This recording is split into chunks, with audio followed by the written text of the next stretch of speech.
اگر کفن کے لیے کپڑا زیادہ نہیں ملتا بلکہ توڑا کپڑا ملتا ہے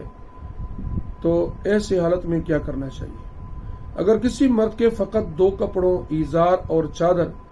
اور عورت کو صرف 3 کپڑوں ایزار، چادر اور سربند میں کفن دیا جائے تو یہ بھی درست ہے، اور اتنا کفن بھی کافی ہے۔ کسی مجبوری اور لاچاری کے بغیر اس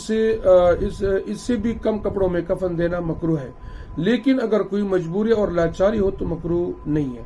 کسی انسان کے قبر کھل جائے یا کسی وجہ سے اس کی لاش قبر سے باہر نکل آئے اور اس پر کفن نہ ہو تو اس کو بھی مسنون کفن دینا چاہیے، بشرط ہے کہ وہ لاش پٹی ہوئی نہ ہو، خراب نہ ہو،